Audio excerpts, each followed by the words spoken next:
ஏடிஎம்கே விட்டுருங்க, அது ஆல்ரெடி காலை நக்கிருச்சு. இப்போ அடுத்து இவரை வந்து குனியை வச்சு காலை நக்க வைக்கிறதுக்கான வேலையை பார்க்குறாங்க. அதுக்கு இவர் உடன்பட்டு தான் போறாரு. இப்போ நான் அவரை வந்து திரையில ரசிப்பேன், ஆனால் வந்து தரையில வந்து நான் அவரை வந்து பின்பற்ற மாட்டேன். பிஜேபி கிட்ட போற மாதிரி இருந்தா யாரும் ஏத்துக்க மாட்டாங்க, மக்கள் ஏத்துக்க மாட்டாங்க.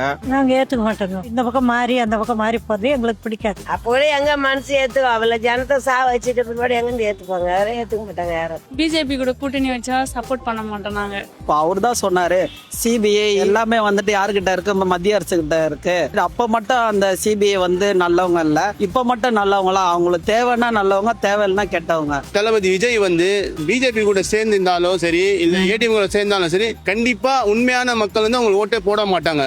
அதிமுக ஆட்சியில வந்து காவல்துறையை ஒரு ஏவல் துறையா பயன்படுத்தி 13 உயிர்களை வந்து குடித்த பொழுது இதே சிபிஐ ஏன் உடனே நடவடிக்கை எடுக்கல? இதே உச்சநீதிமன்றம் ஏன் உடனே பதில் கொடுக்கல? அப்ப ஒன்றிய அரசின் மூலமா களமிறக்கப்பட்டவர் தான் விஜய். குஷி ஆனந்த் இப்போ வெளியே வராரு பாருங்க. அப்போ இதுலேருந்து என்ன தெரியுது, அங்கே வந்து கிரீன் சிக்னல் வந்துச்சு. நமக்கு அடிமை ஆயிட்டான் இவன், இதுக்கப்புறம் இவனை வச்சு தான் இனிமேல் நம்ம ஓட்டை வாங்கணும். மோடிஜி இருக்காரு, சும்மா ஜி இல்ல, அவரு எல்லாரும் நோண்டிட்டு இருப்பாரு. அங்க மத்தியில உட்காந்து நம்ம தமிழ்நாட்டை வந்து நோண்டணும் சொல்லி ஒரு ஐடியால இருக்கா போல. பிஜேபி எங்க சேருதோ அவங்க டோட்டல் 0 தான். ஏங்க அப்படின்னு பார்த்தா கூட ஆந்திராவில் சனி லியோன் வந்தாங்க. கோடி எவ்வளோ லட்சக்கணக்கான மக்கள் இருந்தாங்க. சனி லியோவை பார்க்க வந்தாங்களா, இல்லை அவங்களுக்காக வந்து நிற்கணும்னு வந்தாங்க? அந்த ஆள் எப்படி இருக்கான்னு பார்க்கணுன்னு தான் வந்தாங்க. அந்த மாதிரி விஜயை பார்க்கணும்னு வந்து ஒரு கவர்ச்சி கூட்டம் தான் அது.